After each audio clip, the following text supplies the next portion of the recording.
Yanchicha ma obi anya bi no. Ase de ebe wu wo de ho. You safe mu.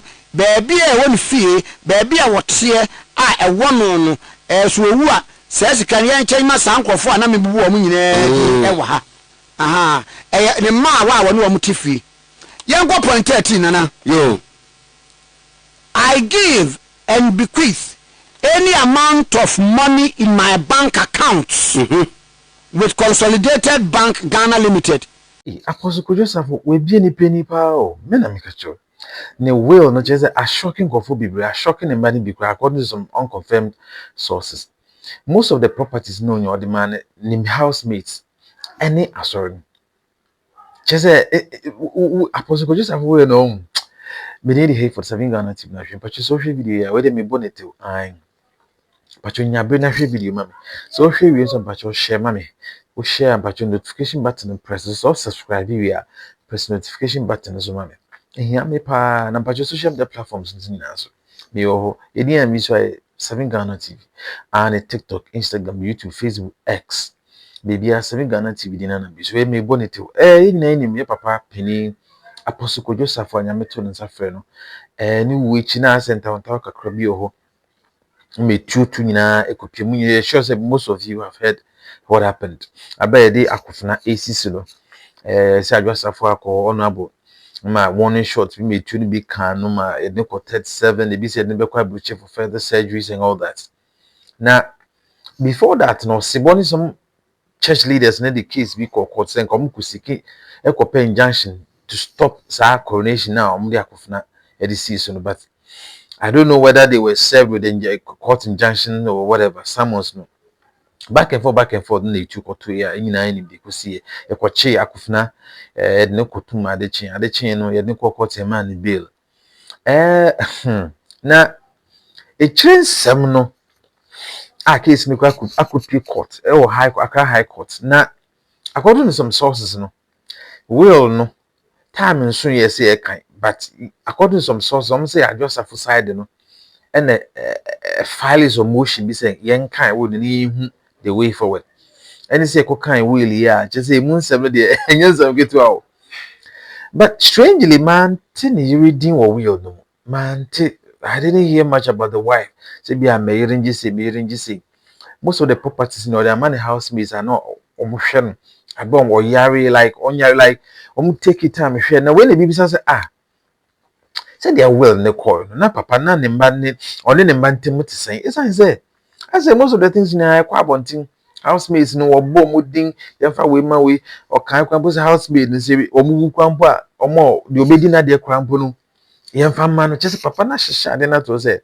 ni sike bia ewo bank bi yemfa ma ne mba na ewo Wesley Gonside yemfa ma ne mba na emom sika ni safe on say o kweskafo sika ni bia fi o safe so safe na dey fingerprint ni eye contact edi bi no sika ni big time big man bia o safe on fi na ni safe ni sika egum na sen bank o say sika ni yemfa ma ne housemates then say the 60% shares e work can come on in the properties na 60% no jenchem 50% yemfa ma ne housemates no just well no in some way no kwam committee kese and an saka will be na all digest all chuchum what's really happened when the man wrote will now interesting things the papa no no dwan so no like wa mefun ejapade sebio na odwan so no adwa so no interest na very high then say be brother a chance sorry no ba ko de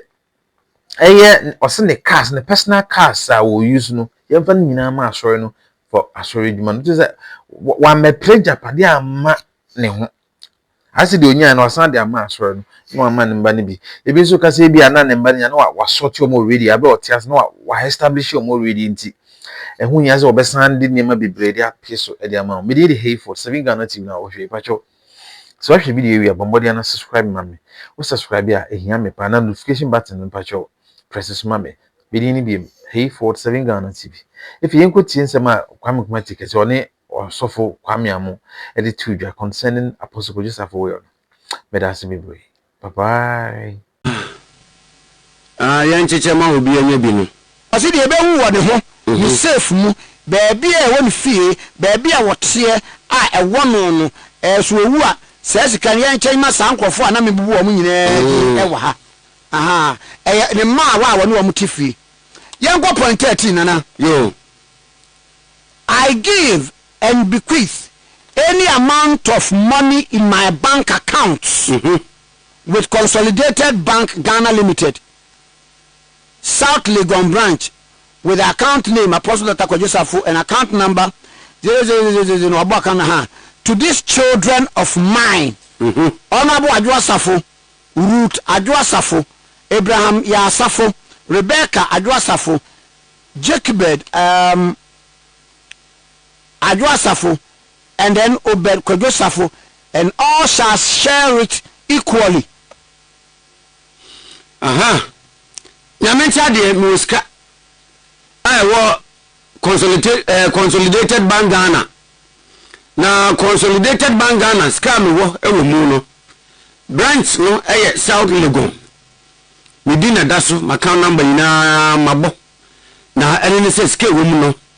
Ene de me ma mabobo wo mu di yenchema wo mu. Point 14. I give and bequeath any amount of money in any other bank accounts belonging to me to the following persons listed hereunder, and they shall share any amount balances in it equally. And no, nana uchem say, we Consolidated Bank Ghana. Sika me wo mu a me se ne de me yemfa ma mo tonchen ya. Sika bia nso me wo bank bia aka bia no. Eno nso so enipa ya mebebubu mu din yenchema wo mo. Ajo nipa ne ye emaawa no a wo mu tifie ni me servants no. Wo mo ye de sika bia be hunu wo ne hu bia ne safe mu ne fie ba bia otie bia no. Yemfa ma wo mo no. Wo wiye ye no na papa say sika bia ewo any other bank apart from CBG. Apart from GCB na ne ma ne sabi ne be ma no ba ebeche no. We nsia sanfa ma wa no wo mu ncheni. Bi ende bank bia say ya buroche bank o aha bank o dike wo mbia ye ngoyi. Na e ma wa ne mfa. Nana. Wow. Die na papa so di sika mu no papa ma sika mi hu mi o ma mi sika da na sika na ye sika da amuno nko a wow papa ma obi 200 notes mono 100 notes mono 50 notes mono tian hu ahwe say mi papa wo sika every machine say we CBG account no de man na Adwa Safo de na de ewa any other bank account bia no yemfa mama wa no ma wa no so no de be hu no ni fie wo se bia wo ni safe mu e wo hihi bia no yensa mfa mama wa no afi na meto aso point 15 I give and bequeath all my clothing including footwear and other wearings apparels except those that shall be kept at Apostle Kojo Safo Center to my son Nana Kojo Safo Akofna aka Israel Kojo Safo. Afe mentade nyina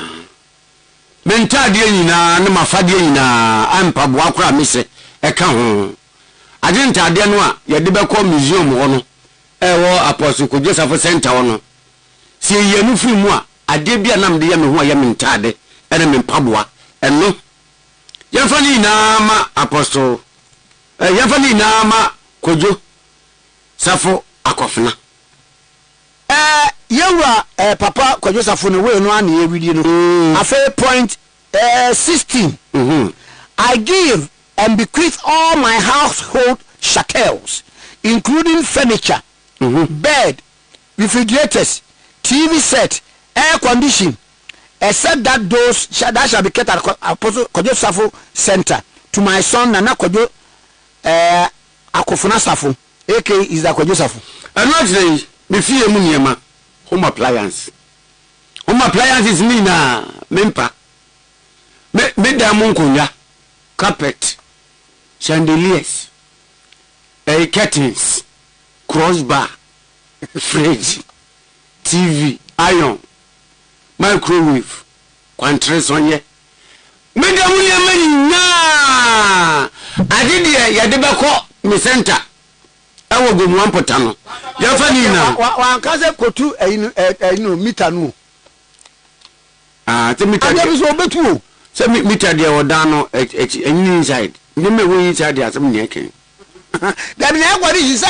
I know about one actually. I will go to. I want mouse on to Baku. Nina, so made the ma. Kojo Safo akofina. Yemfamano Nina. Point 17. I give my shares in M&A Company Limited to these children of mine. I feel so M&A. If you have investment or what? I am Brano, Minyeske free ho. And to say, I may have woman also so. Medina, Mammy Maya, maybe I will be woman. Honorable Sir Ajwasafo, Ajwasafo, Abraham Yausafo, Rebecca Ajwasafo, Jacobed Ajwasafo, and then Obed Kojo Safo. And I give the shares to them forever in equal share. Says you are making yam M&A no. Medina, Mammy Maya, Mabubo, Mudino. Now, a very old dear. Afibo, be careful, never and never. Nana, see 18 no sweat, na 18 no. Wow, a bubble sound. I give put me them pesa out. February no can on Tom home. Oh, which na go to Anna. Man, here I drive you. Nana, I give 50% out of my 60% shares in the following companies. Kantanka Automobile Company Limited, Great Imperial Transport and Services Limited, Kantanka Quarry Limited, Modern Kosa Company Limited, KSK Organic Farms Limited, Great Kosa Herbal Clinic Limited, Kantanka Media Limited, Kantanka Security Services Limited, and Kantanka Herbal Pharmaceutical and Research Center Limited to the following persons. Me pacho me nsheda enhame ho na na wo de chiremu ha afei enyumeku a me bobo boso yi ya menyumeku yi me shares am wom eye duosia 60% ane na mu 50% me de ma na no de ma wan wo de ma made fo na ewo ni fie ni nyina ebiem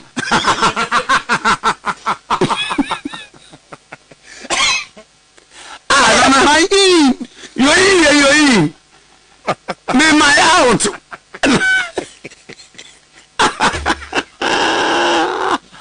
No, me my out. No, me the way I am. No, me the one no. No,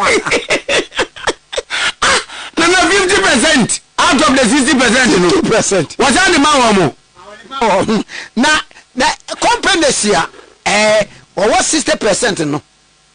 Any Kantanka Automobile Company Limited. Yeah, cars no.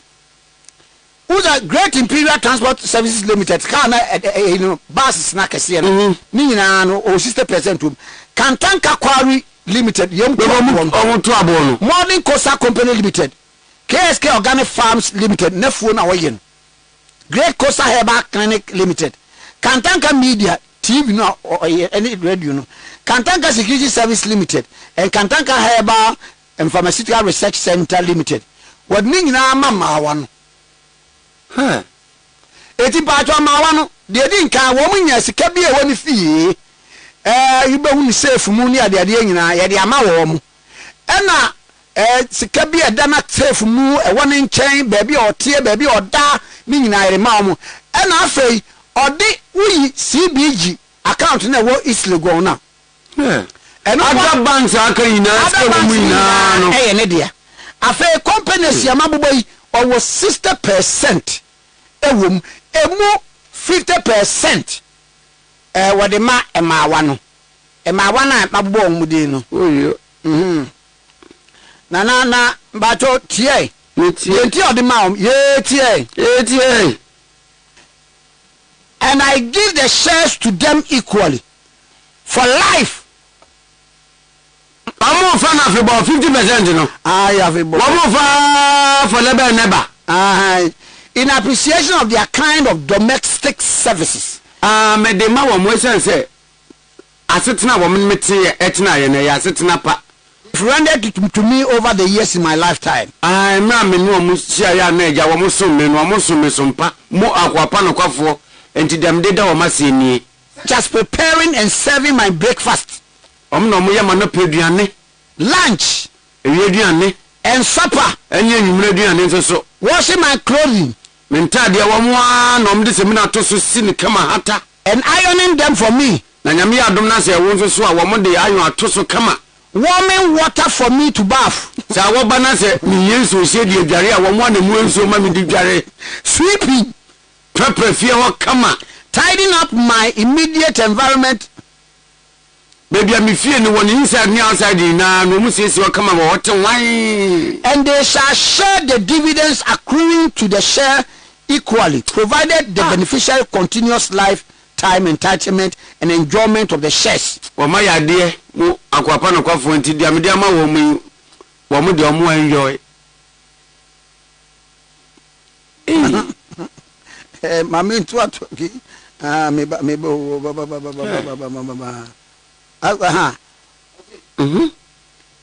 If they see it to be a member of the Business Administration of Ghana, and I give a share of each of the beneficiaries name as stated in paragraph 8. Okay.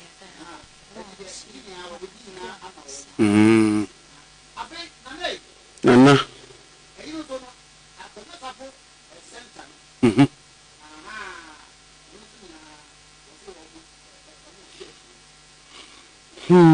Kojo Safo center no onso sa 60% sa. Yeah. Afa na number here.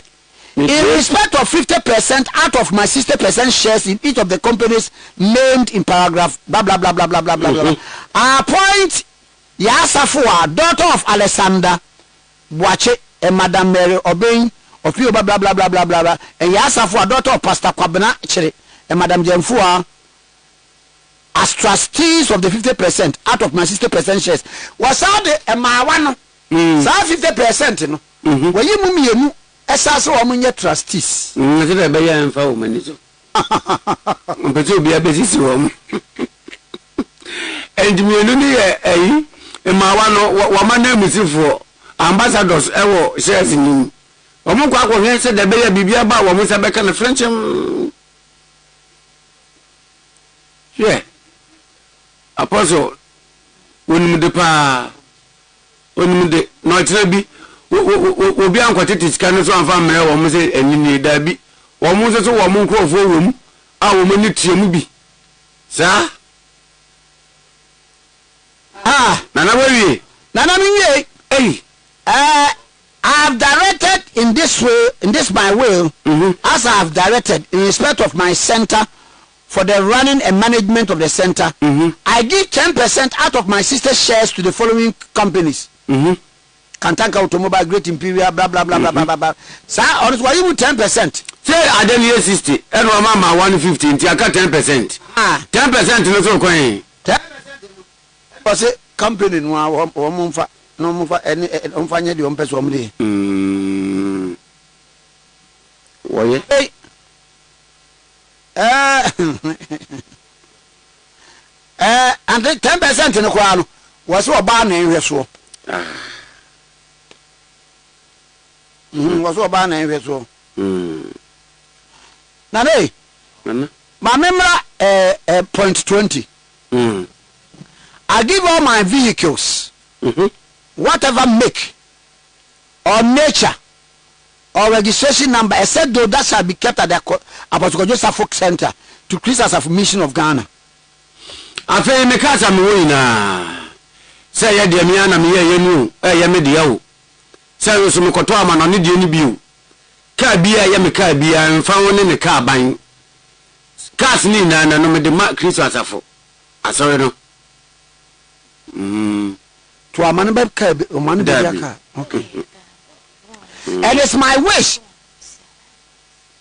and direct that my clothing and other wearing apparels household chattel shall be selected by my sons. Na Kojo Safo akofuna AK Kojo Safo Abraham Yasafo Obed Kojo Safo, and all my vehicles left for the Christian Safo Mission of Ghana shall be at the instance of the officers and elders of the church for official assignments, errands, as well as special occasions.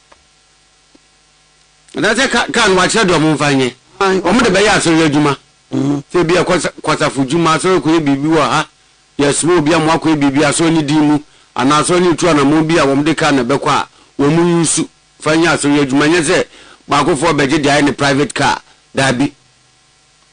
And I said here, I give and devise my land situated at Gomoadomasi in the central region of the Republic of Ghana, covering approximately 44.2 acres, and at Chumagugu near Kumasi, covering an approximate area of 0.18 acre to these children of mine. Adwasafo Ruth, Adwasafo Abraham Yasafo, Rebecca Adwasafo, Digbet. And how would you Adwamuti ye assassin a sewer as a tamu Baku Gomoadomasi, and about who is watch Magogo. And you are good, your man and my our bubu mudi. But bank accounts in the eye, my one of the Akan went soon. If you was a car, who if you be my one of the I've a dear baby 50%. Until the companies or one shares 60%, a move 50 a year, or for life. Shut up for life. When I send watch him. Nana was up at was beam. I give and devise my land situated at Dobro near Sawem, covering an approximate of 5.2 acres.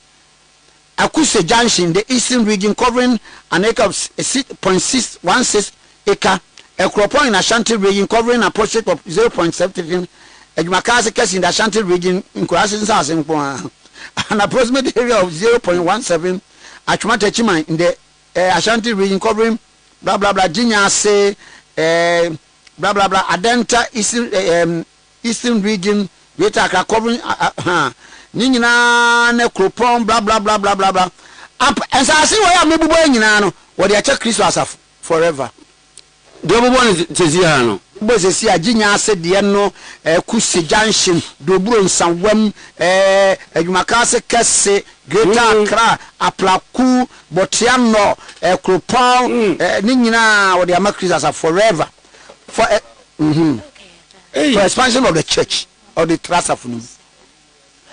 I give and devise my land situated at Emia in Kumasi Ashanti region, covering an approximate of 31.2 acres. And any building thereon to the Christian Safo Mission of Ghana forever. To be used for socio-religious economic activities of the church. What I'm saying? No. As I see your boss, we are not the Christian Safo. Sasson, now one find yet.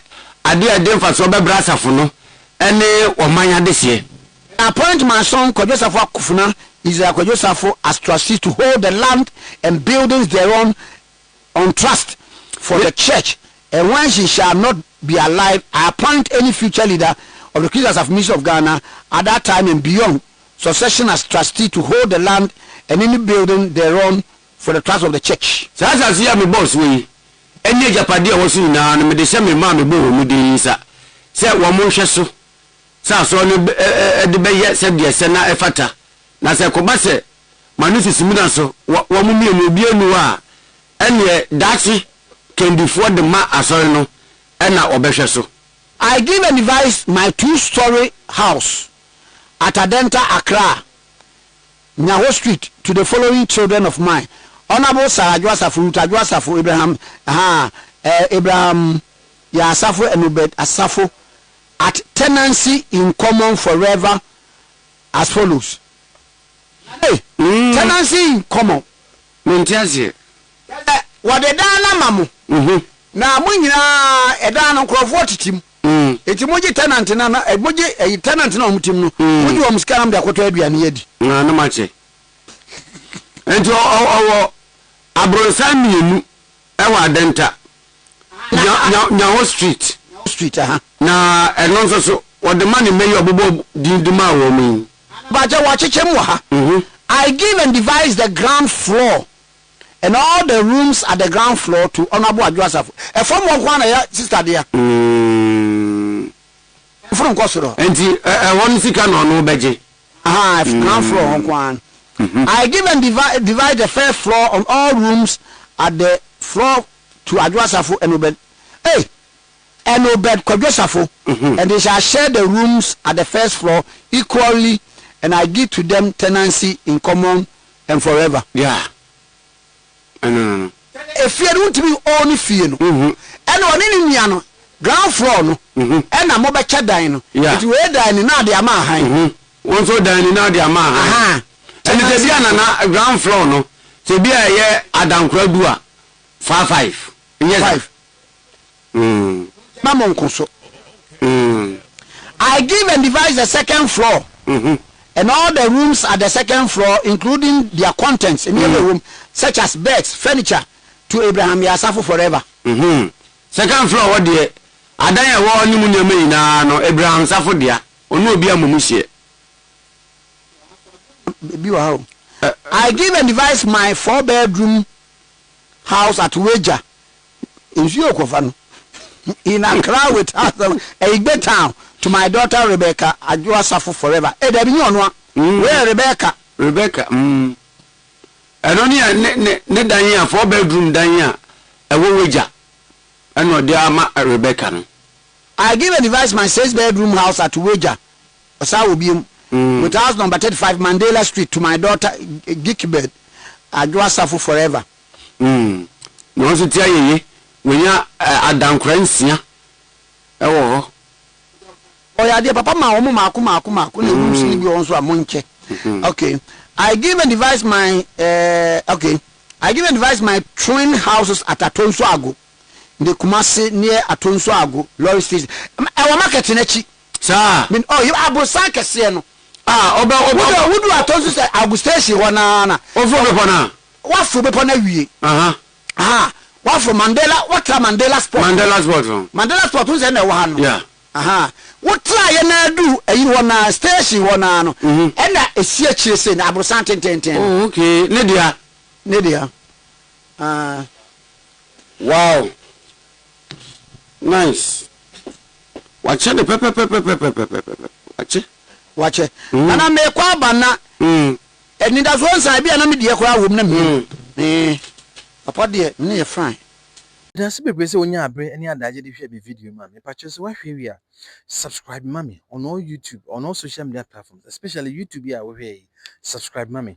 Who subscribing so a press notification button so say the next video na be ban wo benye bi and wahwe 7 Ghana TV no krenkwa me am de nkomo de brewe be din de Hayford 7 Ghana TV be that's be bre say wo hwe. Bye bye.